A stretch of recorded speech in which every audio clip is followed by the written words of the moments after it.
Breaker on the side. Codger Biker is here, receiving you wall to wall and tree top tall. I'm on the way to see the seat cover for a nose bag and a cup of sludge, so 10-10 till we do it again. And if you don't know what any of that means, you're probably a normal person. Morning, Codger Biker here, and recently, despite the fact that I'm very fond of the shape of the Royal Enfield hand grips that come on this bike, I decided it was getting a bit frosty in the mornings and maybe it was time to try some heated grips, but I didn't want to spend much money. Then I saw an ad in Motorcycle News for these Japanese heated grips, 25 quid. I thought, well, what could go wrong with that? Anyway, here's how I fitted them. God, they are hot, these grips, you know, they're too f***ing hot. Maybe the control doesn't work. Oh, they've gone off, that's one good thing. I'll get worried then, because it was so, honestly, they're really, really hot. You what? Your knob? I'm happy with my knob. I can use my indicators, I can use my horn, I can use my lights, and it's not getting in the way of my hand, so I'll glue it into that position where it is now. I'm just videoing it so I can see where it is. I was a bit concerned that would get in the way, you know, of, it doesn't at all, so that's good. So I'm happy with those, 25 quid well spent. Well, looky here, what have we got here then? Saw these on the MCM website for $24.99, so I decided to give them a go. Particularly like them because they have got the control on the handlebars, but what's weird is it's a switch. Very odd, never seen anything like that. What I do like about them is they're quite thin, which probably indicates that they don't get very hot because of the low current, but it should make for a neat installation, one that I can chop down to fit the bike perfectly. I'm going to go for the front headlight for power supply for this because it's switched, and it's not bulky like Oxford and various other ones. The bulkiest part is the inline fuse, so if necessary I could put my own inline fuse in, a smaller version of it. So you get a fused power lead, you get a couple of those clips for cutting into wire. I never use those, don't like those, I forget what they're called, there's a name for them, I don't like them. Let water in. Some zip ties, I'm not sure what these are. They will fit the end of your handlebars maybe, I don't know. Anyway, I won't be using any of that, and this is probably going to get cut down. So with the look of it, you plug these two together, that joins the power to both of them, and then you've got a plus and a minus on there, which clips to the plus and the minus on this. Okay, that says they're taking 2.3 amps on high, medium 1.5 amps, low 0. Just about an amp. So they don't seem to be pulsing like the Oxford ones, just seems to be a straightforward current through an element. So just looking at this, I was a bit concerned that this would be too wide to fit this hand grip. Now I really like these hand grips, so I'd like to, if possible, get them off without cutting them, but I may well have to cut them. But looking at the non-throttle side, it's a perfect fit. Come on, I don't want you to fall apart. Ah, I knew that would happen.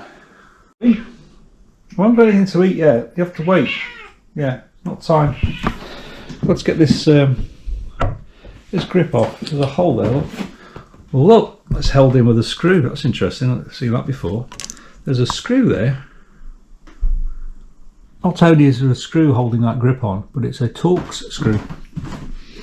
I really would like to keep these grips. I mean, I don't know why, because I'm going to put them back on again if I get heated grips, but nevertheless, I like them. Okay, that would appear to be a T20, a Torx 20. Oh, I think that's quite neat actually. So there's a screw in the end of it, a Torx screw. This is a T20. Can you see that? Ah, there you go. Other screw and loose. Look at that. That's brilliant.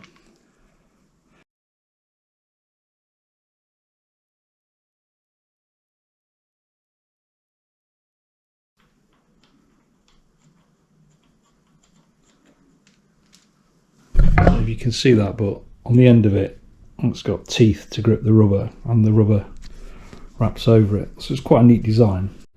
So it looks like either they slid them on and then bonded this on the end. There's glue on it. Or they fitted them to the throttle tube and then fitted the throttle tube into the mechanism. Okay, it gives me no pleasure to resort to such barbarism, but maybe I can buy a new one of those. Not that I'm ever going to put them back on, but you can see that it's actually stuck on the end. There's some teeth at the end there, so it never would have come off, and it's got teeth there. So as is quite common with these things, I'm going to have to take those teeth off. Probably can leave those ones and then shave this down to fit the heated grips on. What do you think? Yeah, not ideal, is it?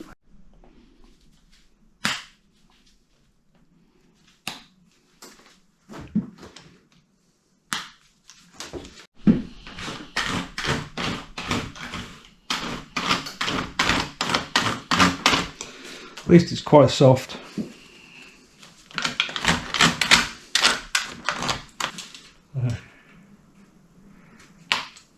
Patience. Patience. So for anybody who's curious about the throttle grips on the Royal Enfield Interceptor 650 2024 version, I think it has the same grips as the Super Meteor, because I bought this from Hitchcock's, £6.50, and the code is for the Euro 5 Royal Enfield Interceptors, and also I think for the Super Meteor. So that's what that looks like. I bought one because I was upset having to cut the other one. I thought if I ever need to replace it, I'll put this back on, and you can see it would actually be easier to fit the heated grip to this while it was off and then fit it to the bike. If I'd have known that, that's probably what I would have done. Curiously, that was £6.50. For £3.50 from Wiimoto, I bought this. Again, out of curiosity. This is the standard Interceptor 650 throttle tube, so Euro 4 and before. And it came in a Royal Enfield packet, so it genuinely is. Looking at it, the throttle connections look exactly the same on both. The only difference really is the shape of this grip. I'll say £6.50 for that one, so I've got one if I ever need to put it back or want to put it back after the winter to standard, because I really do like those. And I bought that one, which I'll keep as a spare. It was £3.50 free postage from Wiimoto. I mean, really, you couldn't make one for that. Well, you couldn't make one full stop. So I could take this off and fit the heated grip to that, I think. I'm sure that would fit the bike the same, but I'm not going to do that. I'm going to proceed as I was before, but this is just for a little bit of extra information. Okay, two things. I'm going to have that wire just after 6 o'clock, so more like 7 o'clock, just to allow it for full throttle so it doesn't get in the way of the brake lever. Probably 7 o'clock. Thirdly, I'm going to put quite a lot of super glue, more than I would normally put on that part of the grip, because if I ever take these off, I'm probably going to have to change the whole grip anyway. As I say, I've got a spare one, so that's not a problem. There's quite a lot of grip on there anyway, look, it doesn't move. So I'm just putting super glue at the end, but because otherwise it might set as I'm trying to push it on. So wish me luck. Plenty on and go for it. Got to act fast. Give it.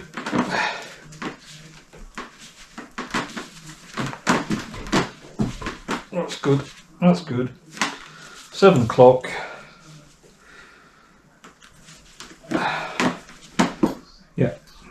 7 o'clock should do the job. Oh, it doesn't look as good as the Super Meteor style ones, but it's not far off the old Royal Enfield version, so I can live with that. Seems to be firmly attached. I'm ready now to mess about with the wiring.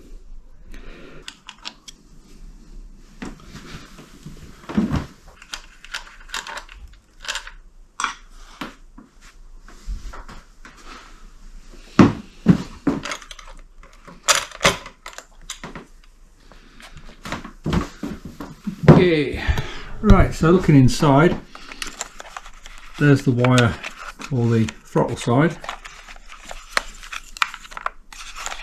So I haven't fixed these in position yet, I've just fed them along where I'm going to feed them. Put one in the hole on that side of the lamp and one through the hole on that side of the lamp, then later on I can fasten these. I'll probably put them through the OEM holder. But before I do that, I'll leave them slack because I want to do this. Right, first of all, that plug clips together like that, which leaves me with a positive and a negative. Now from a previous install, in here somewhere is a extender. There we go. Is that it? Oh, there we go. So that's your ACC line. Normally I've put a splitter on it already, so I've got a spare outlet here. Feed it to those and then pack that all the way behind this shroud, hopefully without having to remove anything, and that the light should go straight back in. Okay, a little bit of soldering magic. I've made up a plug to go onto the splitter. I've the fuses in it. Now I've left this bit, I really could cut that down and resolder it and shrink wrap it and whatever, but I think it'll be alright. I'll probably coil it up and shove it in, cable tie it. It just gives me a bit of adjustment, but there's your positive and your negative. There's your feed line from the switched ACC socket.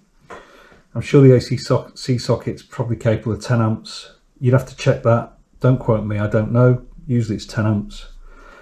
These heater grips measured at 2.5 amps. The spotlight's measured at less than an amp, so I'm going at less than 3.5 amps peak. So I should be well within it. So as I always say, I don't do how-tos. If you mess up your bike, it's not my problem. People are always looking to blame other people for everything in this world. So this is not a how-to, this is just what I discovered. In any case, the non-LED lights will be different. This is a OEM LED headlight install. I don't know what the other bikes are like. So I'm just going to check polarity on this before I put it in. Positive is there, positive is there. Slide it together. Positive, positive. I'm positive about that. So my negative line, negative feed is here. That's the cat knocking something off. I'm going to click that in there carefully so as it can't move. So although it's negative line, I'm positive it's gone in and safe. There you go. And the positive line with its inline fuse, cat's gone off guilty now. He's just knocked something flying. And cats are great, aren't they? They do something and they just style it out. He's just walked off because he knows I'm going to have to clean up whatever he's just done. Right. That's positive. The positive is now positively located. So I've got the joint connection for the two sides of the heated grips. That will fit in there eventually. I've got the two connections for the power line. I've got the splitter wires and I've got the fuse. And somehow I've got to tuck all that in there out of the way. So let's see if it can be done. I mean, compared to my old 690 Enduro R headlight, which had wires all over the place, this is positively neat. Please, if you do anything like this, don't copy me. All right, I like that. And then it just drops in. It's fine. Look, if there was any pressure, it'd fall out. There isn't. I need to over tighten that. It's a plastic holder. They're on. I do need to cable. Well, there's not even much need to cable tie that. There's 2 rubber straps here which they will fit inside. I'll undo those straps and fit them in. On this side, exactly the same as loads of slack. 2 rubber straps. I'll go through there. I'll probably cable tie that one just at the top, only because of the throttle. And before anyone asks, because people always ask whether the steering lock's affected, because the cables are following the OEM cables and go right down between the yokes, there's no issues with the cables. So what have I learned from the experience of fitting these grips? Well, first of all, they are a lot hotter than I was expecting. They're as hot as the Oxford grips on the highest setting, or at least my set are, so much so that I have to run them on a 2 rather than 3. They don't have the number of settings of the Oxford grips, which I think from memory had 7. These have only got 3 and off. But to be honest, I just put them on 2 most of the time and leave them there. The third thing I've learned is that unlike the Oxford and other makes that I have bought recently, in the recent past, some of which are now marketed as ultimate add-ons, these don't sense that the bike's running and turn themselves off. As far as I can tell, if you leave them on, you're going to have a flat battery, which is not ideal, because I would tend to get off the bike and leave them on. But to counteract that, I've made sure that I fitted them to a switched power supply, so when the ignition's off it shuts off, so they can't do that. Fourth thing is that it's great to have a neat and tidy button there, but I find it difficult to operate with gloves. I mean, you can do it, look, but you have to look down. It's not straightforward, so I don't think that's ideal. With the other systems where you've got a push button that you can cycle through, you can do it without looking. This you've got to look, or I do anyway. Fifth thing, for the price, they represent excellent value at £25.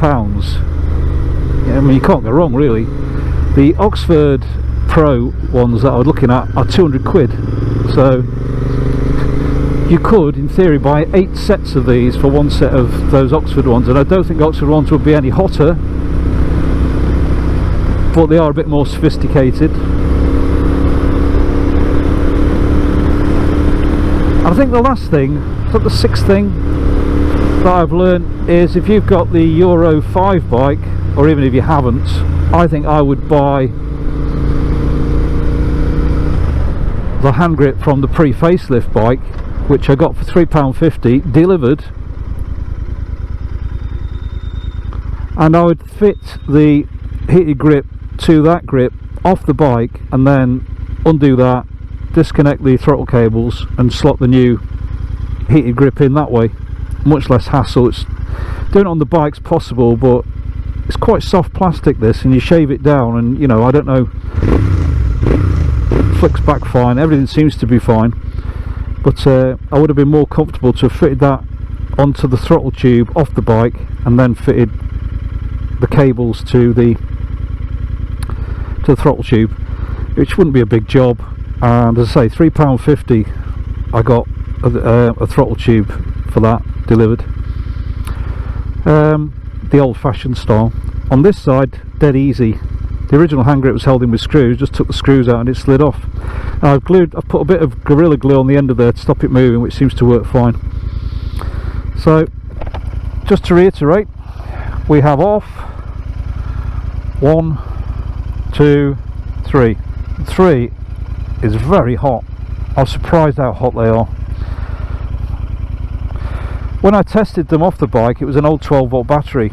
I forgot that when the bike's running, you've got 14 volts going through them, and it does make a difference.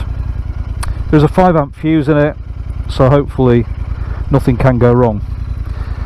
And on a cool morning like this morning, quite nice to have.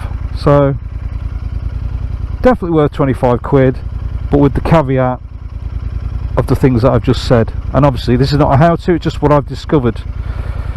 It can still access the horn, the indicators, pass light, no problem, doesn't get in the way, with or without gloves.